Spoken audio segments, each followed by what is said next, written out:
Good evening બધા દોસ્તોને, જય માતાજી। તો આજે આપણે ગુસ્સે ગામની અંદર આપણા પરમ મિત્ર હિતેશભાઈ દરબારની અહીંયા પાડાને નાથ પહેરાવા આવી છે।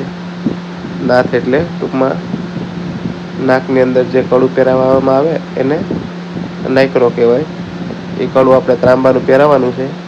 પહેલાં માણસો કડા ઓછા પહેરાવતા, ત્યારે ખાલી એમને દોરી બાંધી દેતા। હવે થોડીક સુવિધા વધી છે, કે કડાને બધું પહેરાવે છે।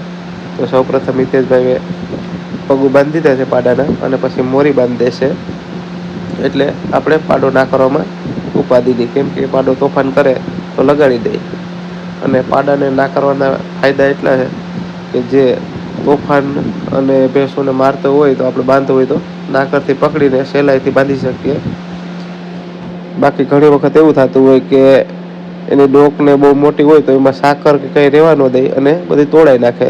અને નાથ પેડાઈ ગયેલું હોય તો બાંધવામાં બહુ વ્યવસ્થિત સરળ રહે, અને એક જગ્યાએથી બીજી જગ્યાએ લઈ જવું હોય તો પણ સરળ રહે।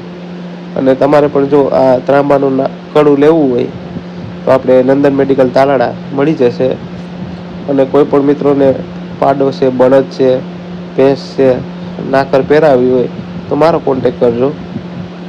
હું તમને સરળતાથી પાડા અને ભેંસને નાકર પહેરાવી દઈ। અને વિડીયો જો સારો લાગતો હોય તો શેર કરતા રહેજો, અને ચેનલને સબસ્ક્રાઈબ કરી દેજો। અને અવનવા વિડીયો જોવો હોય અમારી ચેનલમાં બધા વિડીયો મૂકેલ છે, તે જોઈ લેજો બધા મિત્રો। અને આ પાડાને નાયકરો તો વિડીયો જો સારો લાગ્યો તો કોમેન્ટ પણ કરી દેજો।